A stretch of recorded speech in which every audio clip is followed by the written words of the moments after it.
Salut à tous, on se retrouve aujourd'hui pour parler du FC Barcelone en ce lundi 16 octobre et on commence tout d'abord avec les joueurs du Barça en sélection parce que là on arrive sur la fin de la trêve et on va parler de l'Espagne qui jouait du côté de la Norvège et l'Espagne s'est imposée 1-0. Regardez le buteur les gars, c'est Gavi, l'unique buteur du match et grâce à cette victoire l'Espagne se qualifie officiellement pour l'Euro l'été prochain. Donc félicitations à l'Espagne, félicitations à Gavi les gars, l'unique buteur du match.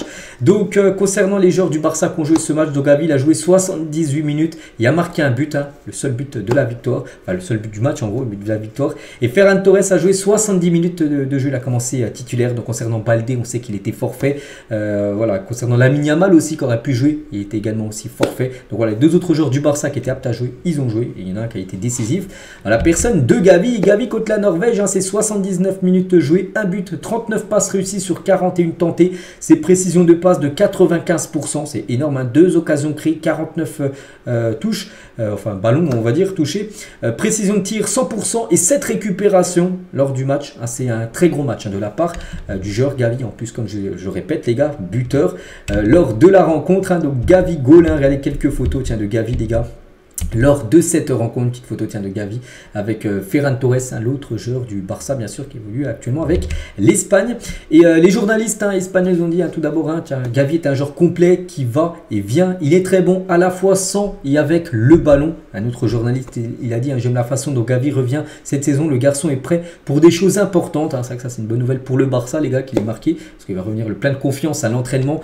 Je crois dans la semaine là, soit aujourd'hui ou soit demain il sera de retour avec le match qui a eu lieu hier, le match de l'Espagne. Et Carvajal, c'est un joueur espagnol, un joueur du Real, il a réagi par rapport à Gavi.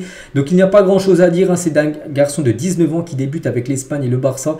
Il obtient des opportunités et en profite, il le mérite, c'est un joyau. Voilà, très beau message du latéral droit, Dani Carvajal sur la pépite Gavi. Et Gavi hier, c'était aussi un match spécial pour lui parce qu'à seulement 19 ans, hier contre la Norvège, il a déjà joué son 25e match avec l'Espagne. C'est quand même énorme déjà, atteindre ce total de matchs à seulement 19 ans, même pas 20 ans. Donc félicitations à lui. Et il fait bien évidemment les unes aujourd'hui, Gavi, avec cette qualification de l'Espagne. Donc la une journal Mundo Deportivo Euro Gavi, l'euro par rapport à la qualif qui est officielle. Et Sport, donc Euro Gavi, pareil, je crois qu'ils ont le même titre. Voilà, le même titre, ils ne sont pas cassés la tête. Sport et bien sûr Mundo Deportivo. Et toujours dans Sport, aujourd'hui on peut voir un Gavi est l'âme de l'équipe nationale espagnole. Et on va parler aussi de l'autre joueur rapidement. Tiens, il y a juste une info concernant Ferran Torres qui a joué 70 minutes. Donc c'est le joueur qui s'est créé le plus d'occasions contre la Norvège, 3, et a réussi le plus de dribbles dans le match, 4. Grosse partie aussi de la part de Ferran Torres. On va parler de l'Allemagne de Gundogan ou même Ter Stegen. Ils ont gagné 3-1, c'était contre les États-Unis. Dans la nuit, je crois, de samedi à dimanche. Donc Gundogan a joué le match entier et a marqué contre les États-Unis en amical. Donc Ter Stegen a aussi joué tout le match. Donc voilà, félicitations aux deux joueurs du Barça, bien sûr. Donc ils ont encore un match aussi à jouer. Ça sera contre le Mexique. Voilà, cette équipe allemande.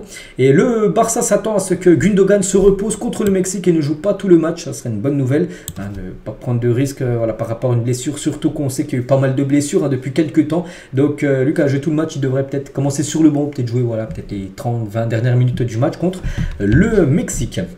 Et un joueur allemand, les gars, Grob, il a dit, Gundogan donne un bon feeling à tous les joueurs. C'est un joueur de haut niveau qui a une intelligence de jeu, une sécurité de balle incroyable. Je me sentais à l'aise avec lui au milieu de terrain. Donc voilà, par rapport à Gundogan, c'est bien. Là, il revient en forme déjà avec l'Allemagne. Puis même les derniers matchs avec le Barça, c'était plutôt bon. Parce qu'on sait qu'en tout début de saison, il a un petit peu du mal, Gundogan. On espère revoir le Gundogan Prime tout simplement là dans quelques jours avec le FC Barcelone. Concernant les joueurs qui ont joué, parce qu'on n'a pas le Gundogan, mais en tout, il y a eu 10 joueurs du Barça qui ont joué pour l'équipe nationale lors du premier tour des matchs internationaux, comme Baldé, qui a joué le premier match, Gavi, Ferran Torres, Fermín López avec le 21 espagnol, Cancelo, Félix Christensen, Arroyo, Ter Stegen et Gundogan. Bon, pas de blessure à part Baldé, à part c'est tout. Sinon, les autres joueurs n'ont pas été blessés, heureusement, parce qu'on sait que les blessures, actuellement, il y en a pas mal. Et actuellement, la liste des blessés, en tout, il y a 7 joueurs blessés actuellement. Je le répète, donc Lewandowski, Pedri, Rafinha, De Jong, Baldé, Lamine Yamal et Jules Koundé sont actuellement les joueurs à l'infirmerie du côté du club. Hein. Et Xavi qui a actuellement 7 jours blessé, il est conscient qu'il devra réduire les minutes disponibles lors des matchs contre Bilbao et le Shakhtar avec le Classico à l'horizon. C'est-à-dire qu'il devra faire tourner, faire des rotations parce qu'en gros il y a pas mal de blessés tout simplement et il ne veut pas avoir de nouveaux joueurs blessés avant ce match hyper important, n'oubliez pas. Ça sera dans 12 jours exactement, on est le 16 et le 28 contre le Real Madrid. Ce sera un match, on sait hein, bien sûr, très très important. N'oubliez pas que ça sera au stade Montjuic en plein après-midi le samedi. Concernant l'entraînement, parce que là depuis vendredi c'était repos, le dernier entraînement a eu lieu, je crois que c'était jeudi, hein, donc vendredi, samedi, dimanche c'était repos et l'entraînement ça reprend aujourd'hui, hein, parce que là on a une semaine, c'est reparti les gars, même s'il y a encore des matchs en trêve là, je crois samedi hein, le prochain match, donc voilà, ça reprend l'entraînement pour le Barça dès aujourd'hui. Et Pedri hein, qui rejoindra l'entraînement avec le groupe cette semaine, mais son retour sera très progressif. Hein. Voilà, normalement il ne devrait pas être là pour le match contre Bilbao, le prochain adversaire du FC Barcelone. Et le Barça prévoit que Pedri ne jouera pas contre Bilbao, mais il aura des minutes contre le Shakhtar. Donc j'ai dit, hein, il y a le match là contre Bilbao, ensuite le Shakhtar en Ligue des Champions, et là il pourrait peut-être jouer la fin de match. Et après, pourquoi pas commencer titulaire pour le Classico le samedi d'après. Donc voilà, c'est le programme, on peut dire, du Barça qu'ils ont en tête pour remettre, on va dire, Pedri dans le groupe. Concernant Rafinha, donc lui rejoindra bientôt l'entraînement du groupe. Hein. Ce retour est imminent, ça peut être aujourd'hui, vu que c'est la reprise, peut-être demain, je ne sais pas encore hein, s'il sera présent. Mais voilà, hein, Rafinha est sur le chemin du retour. Ça, c'est une bonne nouvelle. Lamine Yamal lui aussi, il devrait être apte. Hein. Il sera même disponible pour le match contre Bilbao le week-end prochain. Donc le prochain match devrait faire son retour. Luc n'a pas joué avec l'Espagne, hein. Il a soufflé parce que là il avait une surcharge musculaire, donc c'est pour ça qu'il n'a pas joué, il a pris un peu de repos et ça lui a été bien sûr bénéfique. Concernant Lewandowski et De Jong sont absents à 90 voire 95% pour les matchs contre Bilbao, hein. Ça c'est quasiment sûr que les deux ne seront pas là, on ne va pas les faire revenir trop vite.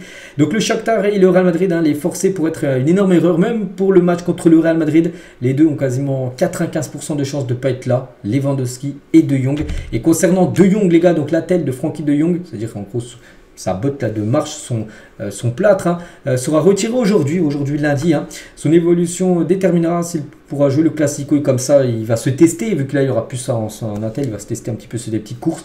Bon, pour le match contre Bilbao, ce sera pas là, Shakhtar, ça m'étonnerait. Et contre le Real, voilà, mais bon, il ne faudra pas prendre de risques, hein, parce qu'on sait que des joueurs qui reviennent trop vite de blessures, après des fois ils peuvent aggraver leurs blessures, puis après c'est encore plus longtemps l'absence. Concernant Koundé, hein, c'est qu'on parle beaucoup de joueurs blessés, parce qu'actuellement c'est ça la manie, c'est qu'il y a beaucoup de blessures du côté du club, on le sait. De Koundé, bon lui il est exclu pour le Classico, lui c'est sûr, hein. Lui s'il y en a bien qui est sûr qu'il ne sera pas là dans 12 jours, c'est bien Koundé. Ce retour est prévu pour le 12 novembre prochain, hein, dans un peu moins d'un mois, donc on lui souhaite bien sûr un bon rétablissement. Concernant Inigo Martinez et Marcos Alonso, non vous inquiétez pas de blessure, mais ils ont même de fortes chances d'être titulaires contre Bilbao, vu que je vous ai dit il faut faire tourner, hein, vu que là il y a pas mal de blessés, il y a pas mal de matchs en l'espace d'une semaine, il y aura 3 matchs, hein, Bilbao, Shakhtar et le Real Madrid. C'est pour ça qu'il va falloir faire tourner. Et du coup, ces deux-là, Martinez et Marcos Alonso, pourraient commencer titulaires contre Bilbao. Concernant Ferran Torres, donc lui devrait bien toujours être le 9 pour les prochains matchs, hein, contre Bilbao la semaine prochaine. Il devrait remplacer Lewandowski, hein, on sait qu'il est toujours blessé. Araujo n'est pas attendu à Barcelone avant jeudi ou vendredi. Hein. Le prochain match aura lieu dimanche.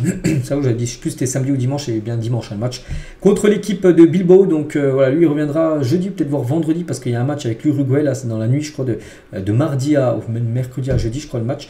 Donc voilà, le temps qu'il revienne après, qu'il fasse le déplacement en avion de l'Uruguay à Barcelone en Espagne, donc ça prend du temps. Donc voilà, concernant le retour d'Araujo. Concernant un petit peu des infos mercato, le Barça veut recruter Nico Williams gratuitement et a contacté son entourage. Voilà, concernant ce joueur, tiens, peut-être le Barça pourra le voir contre Bilbao, mais j'avais pu voir, vu que le Barça joue contre Bilbao, il joue à Bilbao. C'est pour ça que je dis ça. Et le prochain match du Barça, c'est Bilbao dimanche. Hein. Mais je crois qu'il est blessé, donc pas sûr qu'on puisse le voir, hein, du côté du Barça. Mais le Barça aimerait l'avoir gratuitement l'été prochain, vu qu'il a enfin 2 contrats au 30 juin 2024. Le Barça fait partie des clubs qui gardent aussi un œil, hein, sur Juan Miranda pour l'été prochain. C'est un joueur du Betis Séville aussi, Guido Rodriguez, hein, qui est que le Barça garde un œil aussi sur le joueur espagnol. Le Bayern pourrait tout faire pour signer Florent Wirtz, un signe de Barcelone cet été. On sait que le Barça est intéressé, même aussi le Bayern. Et le Bayern a les meilleurs fonds financiers que le Barça. Donc voilà, concernant la pépite du Bayer Leverkusen. Concernant Félix, hein, donc comme vous pouvez le constater, je suis heureux au Barça, je me sens bien et confiant. Hein, et j'ai l'impression de vivre un bon moment. Bon, on est tous très contents, hein, du côté de Barcelone de l'avoir, hein, parce que pour l'instant il fait un gros début de saison. Le joueur portugais, n'oubliez pas, prêté voté par l'équipe de l'Atlético Madrid. Lewandowski en consulat de Pologne à Barcelone pour voter aux élections polonaises. Actuellement, il vote, bon, je ne sais pas pourquoi, peut-être pour le président de la République, bref. Donc, il a pu voter tout simplement et donner son vote. Voilà, Lewandowski, vu qu'il est citoyen, bien sûr, polonais. Et on finit, les gars, avec la légendaire Alexia Putellas. Et hier, il y avait un match du Barça féminin. Elles se sont imposées et elle a marqué un nouveau but, hein, et en tout 182 buts pour elle. Et c'est simple, elle devient la meilleure buteuse de l'histoire du Barça féminin, la légendaire Alexia Putellas. Donc on la félicite, hein, 182 buts pour elle. Et il n'y a personne qui a marqué plus de buts dans le football féminin au Barça que Putellas. Donc du coup, Messi et Alexia Putellas, les meilleurs buteurs de l'histoire du Barça. Donc Putellas, c'est 182. Et Léo Messi, c'est 672 buts et au moins plus de 290 passes D.